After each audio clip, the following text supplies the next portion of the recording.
ready. And we're back. I'm Leisa Holland-Nelson, Bowman Lombardi, the fashionista, bio babe, Coach Nelson. Biology? No, biography. And I get to do one sort of here, even though we have a recurring guest on right now. Who has we've upgraded his title. But before we get to him, I'm Shavonnah Schreiber, the other half, Culture Club HTX, executive producer, eighth wonder of the world. Who do we have here with the upgraded title? We have Dr. Michael Streitmann. Again for the fourth time. He's our regular. You guys know you get to talk to him every month. And if you want to send questions, we're happy to take them, but we're making up our own stuff. This is the things we want to know about. So double board certified. Some of these actually came from other people. Did they? Great. Yeah. Plastic surgeon and otolaryngologist. Don't really do that much anymore. It's easier just to say ENT. Yep. ENT, practicing at Westlake Dermatology in Houston, right at Shepherd and Bissonnette. Mm-hmm. I mean, this could not be more convenient. With over 25 years of experience, he specializes in cosmetic and reconstructive surgery of the face, breast, and body, including rhinoplasties and skin cancer excision. Okay, Dr. Streitmann is known for his compassionate care, honesty, personalized surgical approach, helping patients achieve natural, confident results. And did my mom write that? Maybe. No, I think you did. I think it came directly from your. Trisha wrote this. She didn't write it. She did not write it. But you know what? We upgraded you, so you are our wellness correspondent. But you've also now become our medical boyfriend. Congratulations. We love boyfriends. The boyfriends join the crew. We love boyfriends. We have a sports crew of boyfriends. Well, 2 boyfriends and a husband. That's a lot. Yeah. The boyfriend thing doesn't come with any financial obligations or anything. Obligations, yes. Benefits, no. Yeah. Okay. Oh my God. Okay, so let's get to the questions. What we're talking about today is facelifts. So it's just it's been in the news a lot because we're going to get to that. There's this not new, but people think it's new technique for facelifts that's been all around the news. But before we get to that, let's go to the basics. What is a facelift and what areas does it actually target? A facelift should actually be called a face and neck lift. But it takes too long to say face and neck lift, so we just say facelift. But the face and the neck move as a unit, moving upward and backward to get rid of the jowling and the laxity of the neck and the laxity of the cheek. Laxity, can you say plain language? Sagging? Sagging and droopiness. Okay, so, but also the forehead, right? I mean, when you say the face... That would be a brow lift. Okay, so that's not part of a facelift. Correct. A brow lift is separate and the eyelids are separate. So your face is divided in half essentially. So from nose to your chest. The facelift is this on down. Facelift is eyes down and a forehead lift is eyes up. And then eyes are eyes. Yes. Yeah, eyes are eye lifts. And then you do a separate eye lift. Correct. Man, that's a lot of lifting. And also a lot of it happens at the same time. Okay, so what is the typical age? And so I have 2 questions because someone told me that their mother had their first facelift at like 40. Anyway, but what is the typical age of facelifts that you would recommend? Like, okay, this is time to consider. I want to ask what the latest age is. Yeah, latest. Back in the day, it was something you did in your 60s and 70s. Right. Nowadays, that number has crept down into 50s and 60s, I would say. Okay. For your first facelift, it can be earlier. It usually isn't. People that have had loss of weight might get it earlier. But for the most part, it's something you do in your 50s and 60s. And what's the latest age? The latest age is limited only by your medical issues. Okay. If you're 82 years old and healthy, you have a facelift. Okay. But I did have a friend whose doctor said he wouldn't do it after 75 or something like that. Why? No reason to just exclude on the basis of age. Now, if they're sickly... Yeah, you wouldn't want to do a facelift on a sickly 40-year-old either. That's right. Well, I had another question now. Of course you did. Not on this. Go ahead. Go ahead. No, you guys go. I'll remember it. So who is a good candidate? Because we just talked about the fact that it really anywhere from if you lost a lot of weight and you're 35 to 85. That was my question about weight loss. How long after a transformational weight loss do you wait to have your face done? You want to make sure your weight is stable for at least 2 to 3 months. Okay.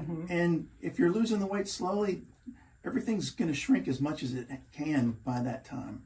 And you're kind of ready to pull the trigger, 2 to 3 months after your weight is stable. Okay, because I had heard 6, but this was years ago. Yeah. I heard that. Okay, say 2. Well, but that makes sense. It could be 6 months after, like, maybe if whatever the transformational thing that happened, and then 6 months from, start to finish. Yeah, that makes sense. Okay. But you're saying stable weight. Stable weight. You're not losing weight anymore. Correct.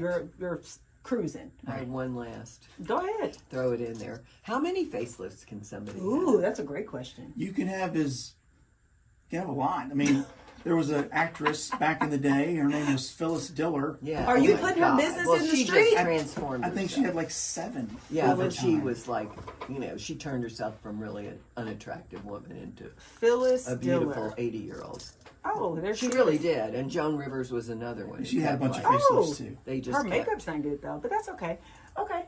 I mean, it was quite the So transformation. that looks good. That looks not good. That looks scary time, like Halloween. Yeah, Okay. but none of these look like the befores. So you could do. So we know the general facelift is from eyes down. So you can do a mini lift. What is a mini lift? There's really not such a thing as a mini lift either. A lot Myth-busting people. A lot of people talk about, I just want a mini facelift. Basically, they're talking about the length of the scar. I mean, the scar nowadays usually starts around the top of the ear and goes around the back of the ear. Back in the day, it started way up in your scalp and came all the way down to your ear and then way back into the hair behind your head. So it's a mini incision, if you will, but all the stuff that we do is the same. Is the same. Yeah. So another question. Hairline. I think a real telltale giveaway for women who've had facelifts Or men. is the hairline keeps moving back. You don't have any of this anymore, which I'm talking about. What are these things? Sideburns. Sideburns. That was more back in the day. It doesn't happen so much. No, because the incision starts almost kind of where your hairline starts at the top of your ear. So Okay, interesting. it is a problem in men because you're moving the beard backwards towards the ear. I mean, you should have Ooh, I a didn't little think about strip of that. skin between your ear and your beard. Right, and you won't. And if you've had a facelift, your beard is right up against or your you ear. have a scar. Oh, One so of the like this two. right here is like right there. Yeah. The cheek See, goes that back goes towards back. the ear. So you have hair growing out of your ear from your face, Well, out basically. in front of your ear. Yeah. front. Oh, that's interesting. But it's just interesting, I think. It is interesting. Because I just think there's real telltales in a lot of women, older women Mm-hmm. and older than me, who've had more than a few. I mean, their hairline is an inch above You know their who I think ear. looks great? Let's talk about women who look great. Okay. Dolly Parton. I think she looks great. She does. I And just you think hear- she did you looks see great. I don't she care just what she's wrote had about? done. I She think looks she fantastic. has to have chemo, and she's talking about she's going to be offline and not touring, etc., because she's got to have chemo. And she's not doing her regular disappearance to her plastic surgeon. She What said chemo that is she online having? yesterday. I thought that was just incredible. Do you know what I think chemo she has she's breast having? cancer. Are you her plastic She has surgeon? breast I cancer. am not a plastic surgeon. Yeah. Okay, so what is the recovery process? So there's no such thing as a mini lift. There's only legitimate, real facelifts. Okay, so you come in and you get one. How long does this thing take? If it's just the facelift, you're looking at about 3 hours in the operating room. Okay. If you're adding on the brow lift and the eyelids, you're looking at about 5 to 5.5 hours. So you in go the for the operating room. gusto. I think you should. Get all your pain and suffering over at once. It's like getting all 4 of your wisdom teeth out. exactly. You just get it done. You wouldn't get 2 of them, then 2 No, I another did. time. I got all 4. Go for it. Okay. Just get it done. Okay, so then this, what is it called? Planing. This new thing that people are talking about. The deep plane facelift. So it's been all over the news the last 2 weeks. So I thought this is great because we can help add some clarity. Is that new? It is completely not new. It's been out since probably the early 90s, deep plane facelifting. But, these buzzwords get recycled. And then it produces traction in social media. But we've been doing deep plane facelifts for a long time. What is deep Yeah, plane? what is it? It's where the the structures beneath the skin bear the load. It's not the skin itself bearing the load. It's the structures underneath So it. how does that work?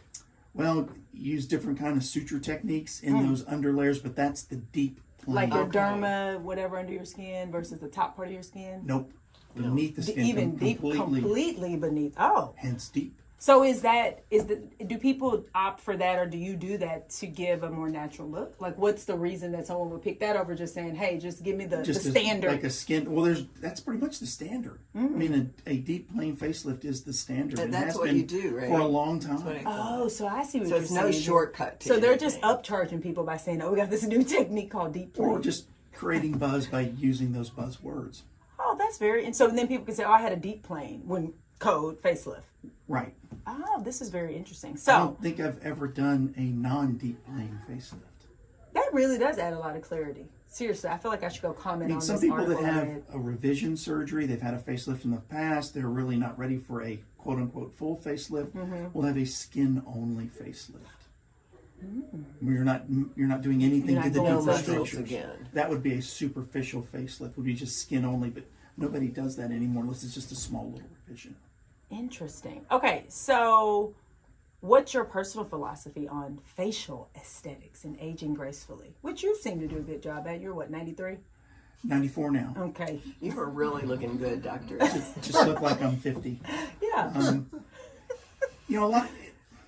If the operation's done right, you should look nice. No one should ever look overdone. The problem is that after you have a facelift in some people, Jerry Jones was a prime example. Let's talk about Everyone him. would say, oh, he got pulled too tight. You hear that often. And it's not because they're pulled too tight, it's because they don't have any fat in their face anymore. If you're of a certain age, you lose a lot of your fat, and then you're pulling skin against bone, and it looks overly tight. Oh, that's why. Okay, so I didn't know why the look. But so what do you think about his work? Okay or okay? Well, I mean, it was what it was. I mean, if your face So is good super woman. skinny, it's going to look that way. It's going to look like it's going to look. Right. Okay. So what advice would you give someone who is facelift curious, but not just ready to commit yet, but they're thinking, okay, I have some things that I've done. Maybe they've done some other aesthetic. Don't love. Yeah, they've done some other aesthetic things, but now they're like, okay, I'm ready for some bigger guns, I think. What would you tell them to consider, think about? I mean, we'll tell them how they can get in touch with you directly, but what would you say? Well, if you're younger, on the younger side, you can think about doing some fillers, especially. You can think about doing some laser peels, especially. There are things that you can do to tighten your skin and make it better. And then once you've got to that point in your life that those things aren't making the difference that you want them to make anymore, then it may be time. And then how, if they say, okay, yeah, it's time, what do you want them to, how do they get in touch with you? You can go on our website, which is westlakedermatology.com, and make an appointment directly. Don't even have to speak to a human being. Or you can do Look it the at you. old-fashioned way and call and speak to a human The being. whole fashion way is to show up at your office and be like, is Dr. Streitmann here? Sometimes I'm not good with making the appointment online. I need to talk to I need to know someone. The old fashioned way is to walk in and be like, hi, can you help me? 281-203-0600. 281-203. 0600. You That's a can do good it the phone old-fashioned way. Okay. Yeah. That's your beeper? That's real old fashioned. They paid you? Our front desk people are very nice. They are. All right.